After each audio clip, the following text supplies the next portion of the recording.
Okay, Diego, let me pull up your documents. Have you had a chance to add anything yet to your results and discussion? Yes, but uh, it will be like a first draft work. Okay. Yes. All right, let's take a look first at your results and or your research questions. Because on vacation, I try to correct some information in the method right. section. And Okay, so before we look at what you have in your results and discussion section, you have a how question and a why question. How do reading strategies promote reading comprehension and why? mhm. Now, before I look at your results, I haven't looked at it yet. How are you organizing? Let's try to create 2 to 3 main sections, just like we did with the literature review. Mhm. 2 or 3 main sections that you can organize the results and discussion section, thinking that this is how you're going to answer your research questions. Mhm. What are your My thoughts?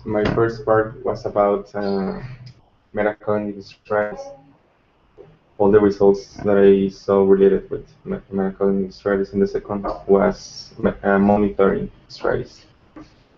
All right, so Cognitive. metacognitive, Mhm. and the second one. Monitoring. Okay.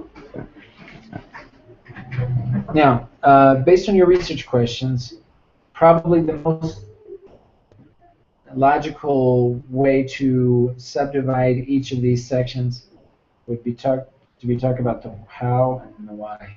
For that, Mm-hmm. and the how and the why. Mm-hmm. What do you think? Yes. All right, so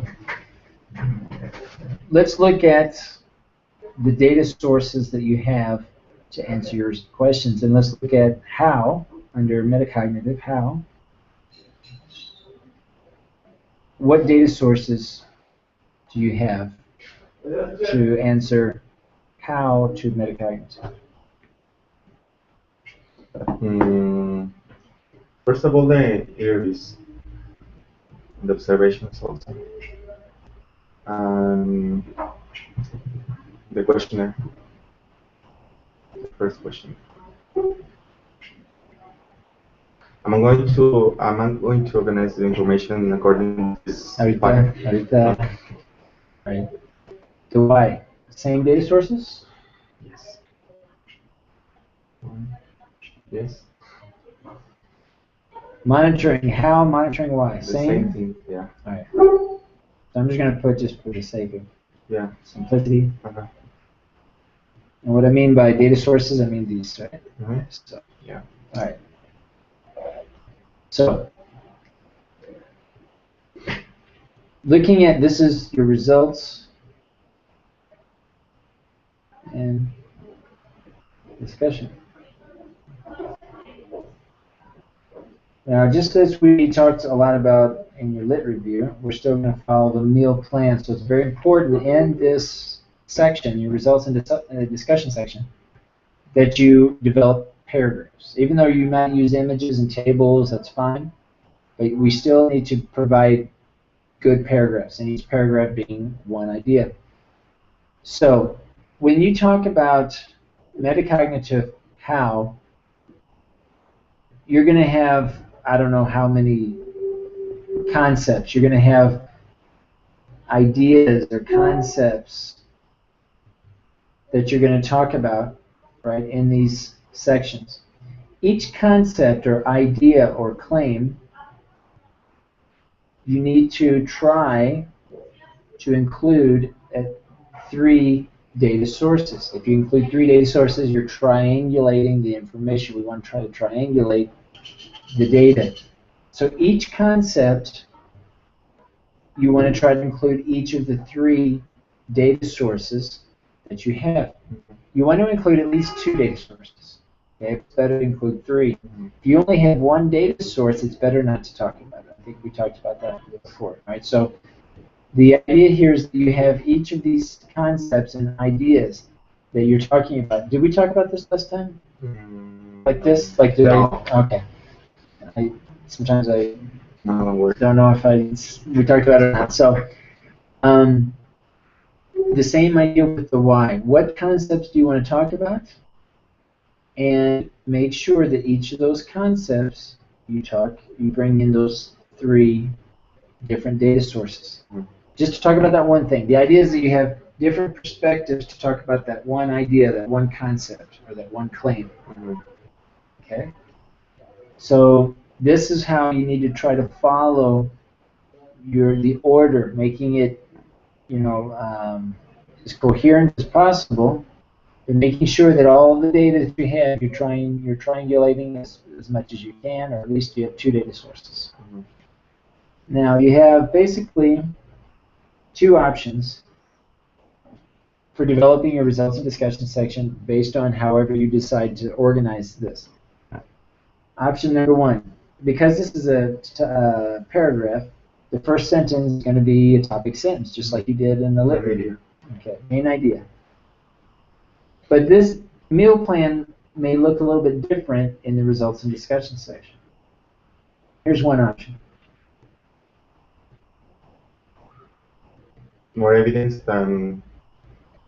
One paragraph with evidence. Now, when I say evidence, what am I referring to? Results. Where is the evidence coming from? From your data sources. Right? Notice this is different than evidence in the lit review that came from citations. The citations in your results and discussion are not going to be evidence. Okay? The evidence is your evidence. This is your thing now, so you're going to include your evidence. So notice this paragraph, topic sentence, all evidence, talking about your data sources here, and the last sentence is a link, just like any other paragraph. We want to make sure we have good linking sentences, so our information flows from paragraph to paragraph, from idea to idea, between claim to claim. So, now the second paragraph, again, we need a topic sentence or a main idea. Now the second paragraph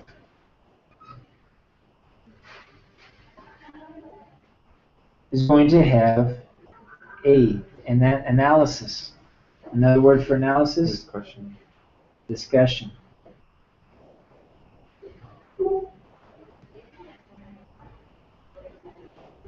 Okay. So topic sentence, analyze. What are you analyzing? What you just discussed. Or anything else that you discussed in a prior paragraph. But specifically, in this case, the prior paragraph. Only. There's no, you're not going to squeak in a couple of evidence sentences. No. Nothing. Just Evidence. Just discussion. In this example. Okay. In this one, you're not going to throw in a sentence analyze. No. Just evidence. Just say the evidence. Now, when you present these data sources, you can compare and contrast. For example, you can say, the teacher told me this, but when I observed this. But when I observed, meaning you observed something different than what she said or he said. And the students pretty much told me the same thing as the teacher said. They said this, which is in conjunction with, just a few words saying, this is the same, these are the same, these are different. Not a discussion, but just a hint, just a couple of words or phrase to say, these are different, these are just so you're bringing to the awareness of the reader, okay, not all the data sources in this example on this one idea are the same. So then when you do discuss it, they see it. Because if you just say, teacher said this, student said this only, and then you analyze, sometimes it's hard to make the connection. So it's okay to drop small, and it could be just a conjunction, but this, right? And if you say but, that's a contrasting connector, okay? If you say and, well, then that's, so just so you're conscious of that, right? The analyze now is where you can include the citations. This is different than the meal plan and your lit review because evidence were citations. Now in your results and discussion, your analysis sentences are the citations and obviously your own interpretation. This is the heart and soul of this project. This is now where you get to show up saying, this, I agree, this is good, this is bad. You're critiquing the evidence. You're saying, you're analyzing it, you're saying, okay, this is good compared to what citation said, or you can even make recommendations. Say, you know, if they would have done this differently, this might have done this, or whatever. In this part, when I start this paragraph, I will first write my own words, right? And after that, I will write the citation, or I will start with the citation. No, don't start with the citation. Oh, okay. Okay. This will be your own idea. And then I would have maybe a couple of sentences. This is all your ideas too. Mm-hmm. You're analyzing. What I would do would be to analyze using your own words and throw in a citation to support what you said. Mm-hmm. And what happens if I take references that I didn't use in my review? Okay. Is that possible? No, not the references. You can use citations that you didn't use. Okay, yeah, well, citations, yeah. But they have to be the same references that you used in the lit review. Okay. And you can use the same citations if you want to, or you can use new citations, that's fine, as long as all the citations that you use in the results of the discussion come from the references that you included in the lit review. And what happens if I add a new reference to my results and discussion part? You need to add it to your lit review. Because I found, when I was writing my results and discussion part, I found information that Well, see where it will fit in your literature review, because you want to at least have the reference, I think, in the lit review. Okay, so this is one option. One paragraph, all results. Mm-hmm. Another paragraph, all discussion.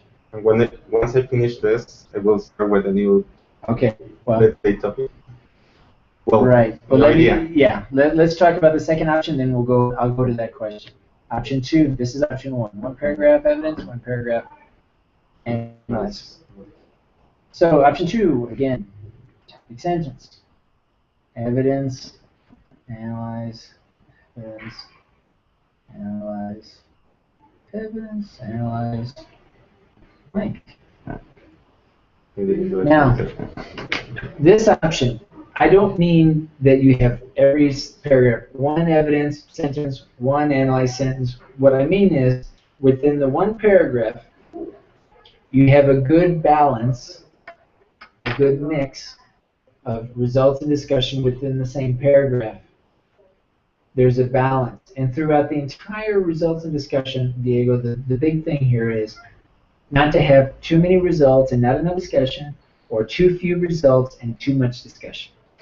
You want a balance between the two. That's the hard part. And every sentence that you write, it needs to be clear for you. Am I writing evidence? Is this a result? Or is this my interpretation, my discussion? It has to be every sentence. You have to be clear so that you don't have too much of one or the other. Mm-hmm. That's the challenge. That's the hard part. And then once you can distinguish between the two, that it's logical how you're presenting this. Am I presenting too many evidence, too much evidence, or too many results, and then I'm trying to analyze too many things? Take it concept by concept. So that's why these concepts, okay, these aren't necessarily paragraphs. These are just concepts. So maybe you have one paragraph for this concept, maybe you have 2 paragraphs, maybe you have 3 paragraphs. I don't know. But whatever it is, you follow some sort of logical pattern. And these are 2 simple patterns that you can follow to try to keep straight in your mind, you know, what am I presenting here? Evidence or analyze, or results or discussion? Okay. That's the challenge here. Can you please check me one paragraph, the first one, in order to see? All right, so how I change it? Or now You can use, if you want, in your case, subheadings. Mm-hmm. If you want, if it, it might make sense to put like a how to use certain strategies. You can create a heading, a level 3 heading here. Oh, okay. Mm-hmm. The manner of teachers. Now, teacher A, I would recommend using pseudonyms. Makes it a little bit more personal. Can I read the name of the teacher? No, pseudonym. Okay. A pseudonym like Mary, Bob, Joe. Okay. Whatever. All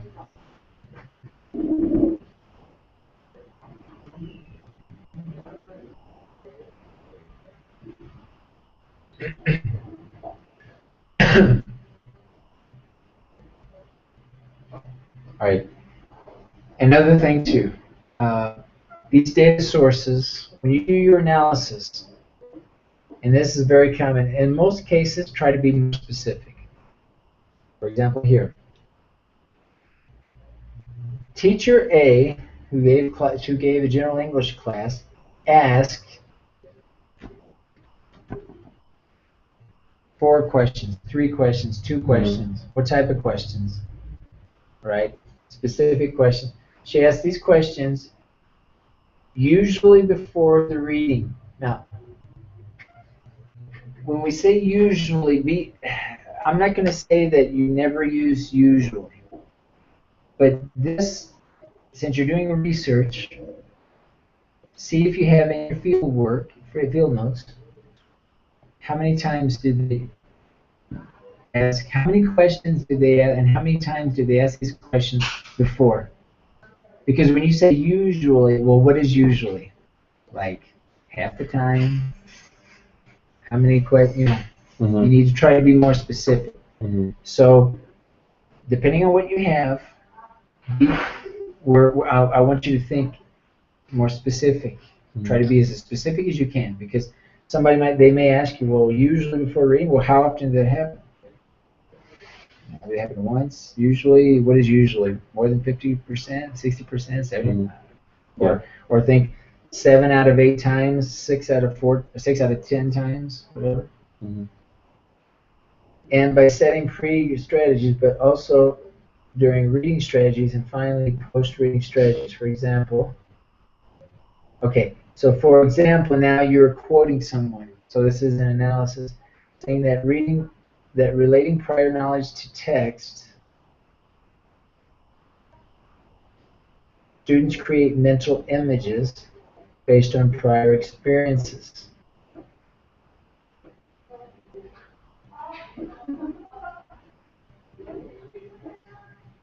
So, what did they question? What did they ask? Did they use an image in the question? Did they ask questions? Okay, students, how many of you have seen a green turtle or something? Okay, I mean, what words did the teacher use in that question to link your results, to Thomas and Barksdale, relating prior knowledge to text? Students create mental images on prior experiences. I mean, you need an example of that in your results. Mm-hmm. That link to this citation. Because like that, it is not like link, right? It is, but it's buried. Okay. You want to be specific. Just find one example, just 1 or 2 examples. Mm-hmm. If they ask you say here, she asks questions usually before the reading. So I'm assuming you have some examples of, I don't know, a few questions, and you look at those and say, which one's the best example of relating prior knowledge to text? Students are using prior experience. Yeah. See what I mean? Yeah. It's being more specific. And you don't have to include all of them. Just find a couple of good examples that you found. And you're fine. However, it is not uncommon for students to be confused because of this is your discussion. Mm-hmm. Okay. So from here to here so far, the discussion. Metacognitive studies introduce students to different knowledge. Discussion. Teacher mentioned in the interview, okay, that in this way Students can talk. Do you have a direct quote? You want to try to include a lot of direct quotes with these. Instead of saying, the teacher mentioned this, okay, no. The teacher said this, quote. Okay. I see. And then, do I have to write the reference to that quote? Oh, right. Okay, the reference, the general reference for direct quotes, if you want, is personal Mhm. communication, and then the date. The day of the interview? Yeah. Okay. I mean, just get it as close as you can. Yeah. And there's no references for this. This is the only citation that you don't need references. Okay. Okay, so this means that prior knowledge. Okay, so here instead of you paraphrasing, what did the teacher say, and then you can say, this shows that prior knowledge is important for teacher A. But see how we get lost in the data? Because you're paraphrasing, it's kind of like your interpretation of what they said and then your interpretation of your interpretation instead of evidence. For me, evidence is direct quote in this case for results in discussion. You want what they said so that I, the reader, can see if I agree with your interpretation. I may say, well, no, she said this, but the writer interpreted it like this. No, but I agree with that interpretation, or I don't agree with it. That's part of it. I can make that analysis. If you say, well, she said this, I say, well, did she say that really exactly like that? You know what I mean? It's like, so a lot of direct quotes. Now you don't have to. When I say a lot of direct quotes, is when you're doing interviews, direct quotes. When the students say something, or you observe something in class that the student said, direct quotes. When you're observing just something that they did, those are your own words. The students sat in the front of the class. The teacher wrote on the board. That's your words. Then the teacher wrote on the board, word for word. What did the teacher write on the board? What did the teacher say? This means that, okay. Additionally, teacher A set a context before reading.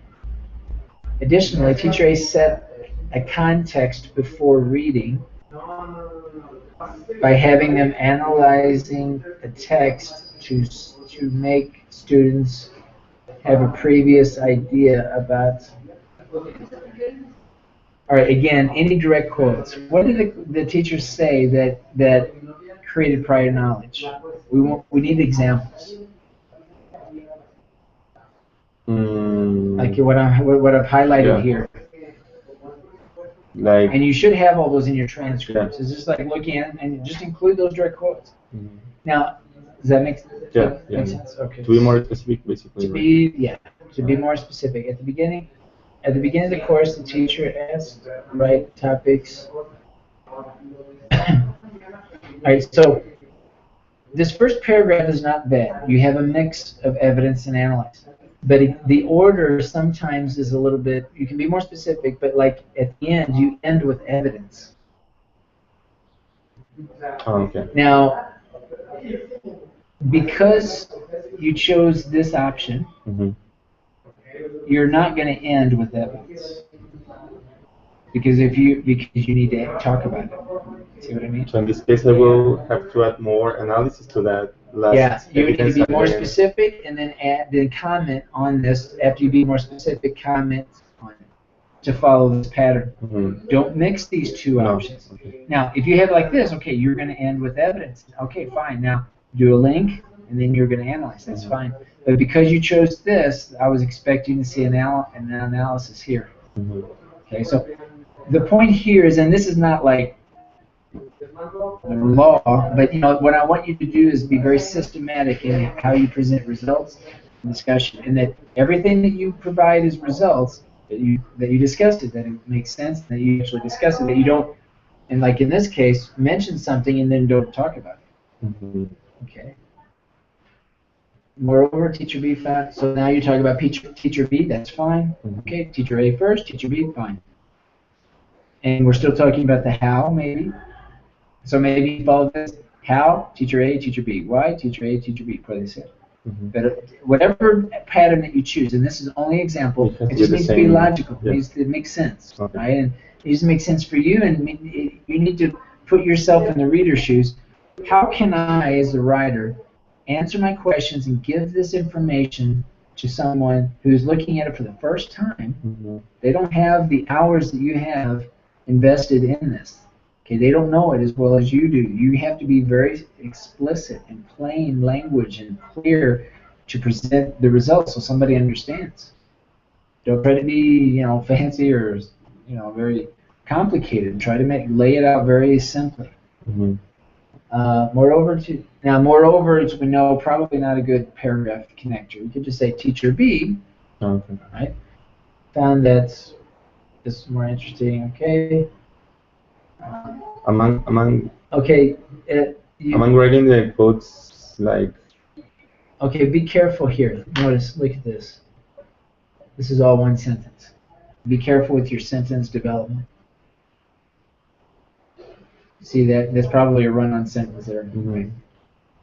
So, topic sentence doesn't have to be super long, but it has to be descriptive, and it has to state a claim and an idea, just like topic sentences in our lit review. Now, present a result. You're presenting a quote with no results. Remember, the citations are the analyze. So always follow this pattern. You cannot discuss anything without showing results first. Specific results, direct quotes, observations, and so on. Okay. All right. And so this paragraph needs some work. You have 2 sentences. You're probably going to have 4 to 5 sentences, maybe more sentences in these. Maybe I have a problem with the. Or maybe you actually, any indentation, I look at it, it's a new paragraph. Indentation. So be careful with your indentations. Okay. But yeah, this is the idea. Okay, so get your head around this first. You need to look at all your work and say, okay, this is how I'm going to organize my work. Okay, and then start writing, following these options. You can mix these options. Your first paragraph might be like this, second paragraph, third paragraph, fourth paragraph like this, fifth paragraph, sixth paragraph. You can mix the 2 options. Really? It depends on, ask yourself, how can I present the results in a clear way? Does it make more sense to do it like this? On each of these, remember that you've got different topics that you're going to talk about. What makes more sense for this one topic? Like this, option 2 or option 1? This next item, this next concept, which makes more sense, option 2 or option 1? It depends on how much information you have to talk about and how you want to discuss it. Does it make more sense to do it like this because you really want to get into the analysis, or maybe it should do side by side, first this, then analyze? Something that is not possible is to write first the results and then the discussion. No, the other way. You can't write first the discussion, then the results. You need to write the results first. So think of it like this. I mean, I can't interpret something that I haven't presented. No, that's what I said. No, first the results and then the discussion. Yeah, that's what you should. I thought you said you shouldn't. All the results first and then all the discussion. That is not possible, right? In this type of. We are suggesting to all students that are, because everyone's doing pretty much qualitative research, to do it like this because that's more customary or qualitative. Okay. I mean, you can do anything. It still goes to like what makes more sense. And in a qualitative research, it's really difficult to present all the results and then later all of the analysis. It's really difficult because it's all text and you've got different data sources. Like with qualitative research, it's different. It's numbers and it's inferential, and you'll see it's more customary to have results and then the discussion is 2 separate sections. So for qualitative research, it's typically we bring those 2 together into one section. Okay. Like for here, like you probably won't have 2 or 3 evidence paragraphs and then analyze it. It's hard to follow. It's like, okay, what am I analyzing? You got to go back. So just take it bit by bit. Even though this is a full paragraph, you're still one idea. Keep it, take it, break it down into small bits. Evidence, analyze, evidence, analyze, evidence, analyze. And then the next concept, evidence, analyze. See. Okay. Cool. Okay. Does this make sense? Is this Yes. kind of, so look, I want you to look at all of your data here, all of your information, and start playing around with the order and being more specific. Be very, very specific. Being careful with, well, this usually, sometimes this happens. How often exactly? Mm-hmm. What exactly did the teachers say? What did the students say? Etc. Kind of dig in a little bit more with the results. Okay. You want to take that? Yes, of course. And any questions about due dates? About No, the due date for the first draft changed to the 22nd, right?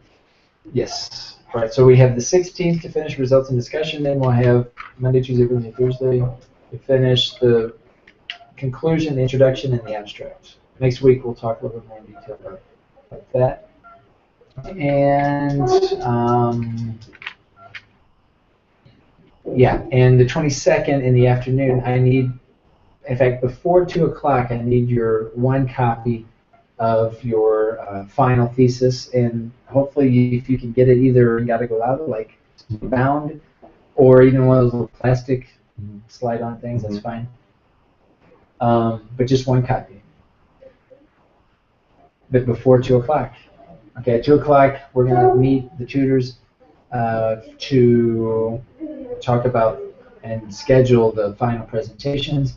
In the afternoon on the 22nd, I'm going to send an email and Canvas to all of you so that you know exactly when your final presentation is going to be. Okay. 2 more weeks, 3 more weeks, right? Yeah, you should know more or less though what day based on the order there. So you can kind of guess more or less which day you're going to present. What day do you present your mock? Thursday. The first Thursday or the second? First one. Okay, so 9, 10, 11. So like the 12th, June 12th, I guess you'll be presenting. The final. The oral. 12th, either the 11th or the 12th. Okay. And so then your final paper is going to be due more or less one of these days. Mm-hmm. This is when you're going to need to have 3 copies in the disk for your with your file. Okay. Alright. Okay, there you go. We'll see you then next week. See you next week. All right.